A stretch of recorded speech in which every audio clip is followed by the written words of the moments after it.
internauta, você está no Terra e acompanha agora a entrevista com Roberto Romano, professor de Ética e Filosofia Política da Unicamp, sobre a recondução de Renan Calheiros à presidência do Senado. Isso acontece quase 6 anos depois de o senador ter renunciado ao cargo para evitar a cassação do mandato. Ele foi acusado em 2007 de pagar a pensão de uma filha que tem fora do casamento com o dinheiro de um lobista e apresentar notas frias para justificar o patrimônio. Hoje, o senador Renan responde a 3 inquéritos que tramitam em sigilo no Supremo Tribunal Federal. Olá, professor. Obrigada por mais uma vez atender ao Terra. Olá, Maria. Boa tarde. Professor, o que falar sobre a volta de Renan Calheiros, acusado de peculato e falsidade ideológica à presidência do Senado? Qual o impacto na imagem do Congresso Nacional? Bom, o Congresso Nacional é uma das instituições mais desvalorizadas pelo povo brasileiro, né? E o Senado particularmente. Então, o que aconteceu hoje foi mais uma etapa no sentido de suscitar entre a cidadania a revolta e a exigência para a extinção do Senado Federal. Nós sabemos que o Senado é uma instituição conservadora, que ela teria uma função de levar até o Poder Central as reivindicações dos estados, mas ele se definiu e se define como um anexo do Palácio Planalto e nada mais, né?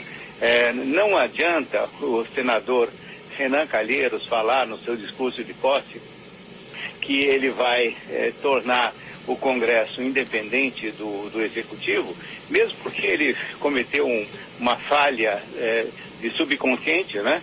Falando do reforço do Poder Executivo. Na verdade, é isso que se espera dele no próximo mandato, né? Então, essa situação está chegando ao ponto do intolerável. O deboche impera, né? Inclusive sem o respeito aos mortos.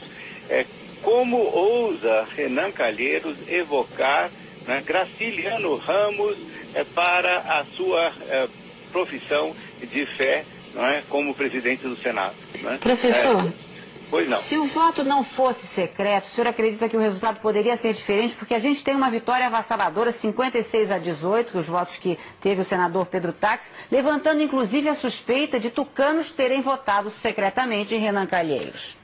Olha, eu não duvido, viu, Maria, que tucanos tenham votado em Renan Calheiros. Primeiro porque tem uma história mal contada aí, não é, de proteção de Renan Calheiros a Marconi Perillo na CPI, né?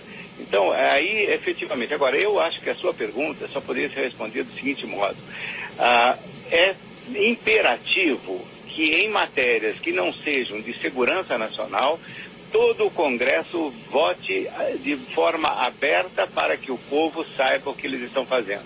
Essa votação, que na verdade é tíbia, né? Essa votação que é a socapa, é um permanente punhal nas costas da cidadania.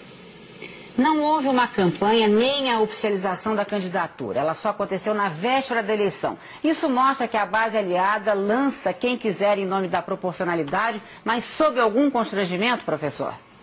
Sim, eu acho que você tem toda a razão e essa suspeita vai permanecer sempre nessa gestão de Renan Calheiros. Não houve também, por exemplo, assim, quando a gente fala que o Planalto está cada vez mais refém do PMDB, exatamente de uma parte que é a mais fisiológica, já que senadores como Jarbas, Vasconcelos e Pedro Simão sempre se mantêm à parte? Exatamente. E veja, o Partido dos Trabalhadores tem cometido erros táticos e estratégicos muito pesados. Ele tem seguido, de um lado, a orientação de Luiz Inácio da Silva em termos eleitorais, mas o Luiz Inácio da Silva não controla e não tem condição de definir todas as determinações estratégicas e táticas. E o Partido dos Trabalhadores tem feito isso. Ele, nesse caso agora, ele reforçou justamente dentro do PMDB aqueles que vão cobrar mais caro para que efetivamente o governo da presidente Dilma Rousseff possa conseguir alguns resultados no Congresso. José Dirceu, deputado federal cassado e condenado no STF pelo Mensalão, criticou o que chamou de campanha moralista e udenista contra Renan. Todos eles comungam da mesma moral política, digamos assim, professor? Não, eu acho que um erro absolutamente triste que José Dirceu está cometendo, contra inclusive o seu passado, não é? É aceitar esse discurso do laxismo, esse discurso do realismo e essa crítica de instituições democráticas que ainda existem. Eu lamento muito essa posição de José Dirceu, tendo em vista, inclusive, o seu passado. Professor, o mesmo vai acontecer na Câmara na segunda-feira com a eleição provável de outro PMDBista acusado de irregularidades, o deputado Henrique Alves, para a presidência da Casa. Isso mostra o quê? Isso mostra que nós estamos numa crise muito séria do Estado brasileiro. Quando eu digo Estado, eu estou falando dos três poderes, né? E, efetivamente, nós estamos à antevéspera de uma modificação de regime. Quando você não tem a justiça acatada, como está acontecendo, quando você tem o legislativo absolutamente uma espécie de apêndice do Poder Executivo, você está mudando o regime, você está definindo um presidencialismo imperial. E isso me parece o antecâmara de regimes autoritários. E agora falando na repercussão fora do Congresso Nacional, com eleições como estas dentro do Congresso, como é que fica, por exemplo, a lei da ficha limpa? O que a população pode pensar disso? Exatamente, e mais, a lei da improbidade administrativa. Existem pesquisas que mostram que a justiça na base tem punido improbos na ordem de 40%.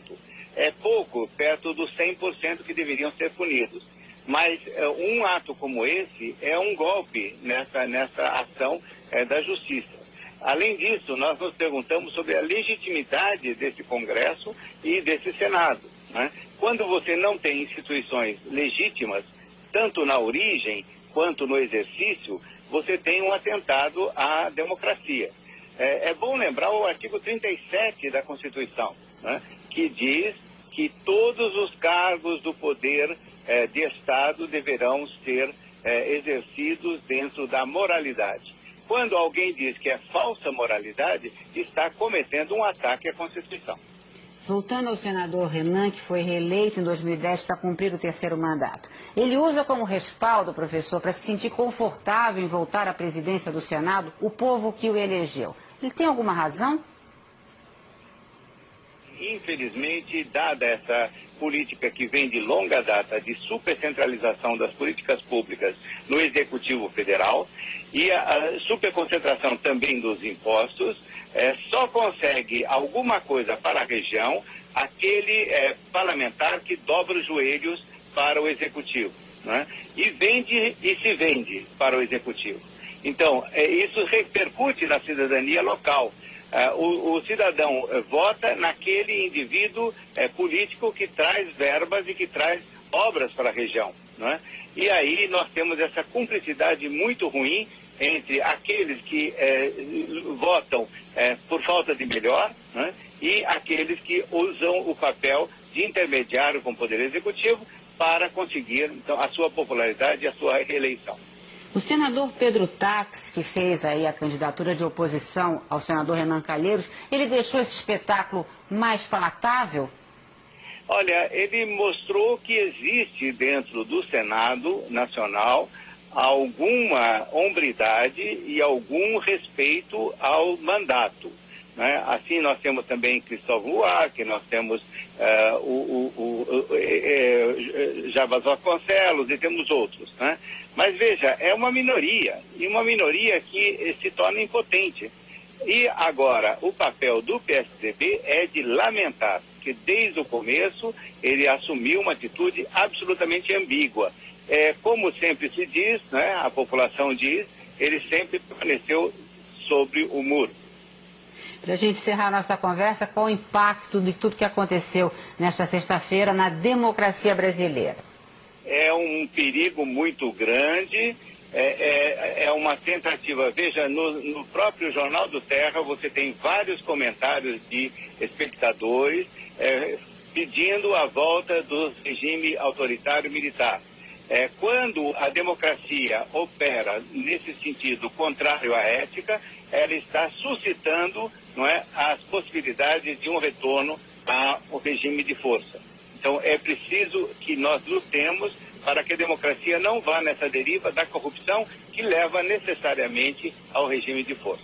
Professor, muito obrigada pela entrevista e por esperar tanto tempo aí até a resolução de toda essa questão dentro do Senado Federal. Para mim é sempre um grande prazer falar com você, Maria. Um bom trabalho para você e seus ouvintes. Muito obrigada.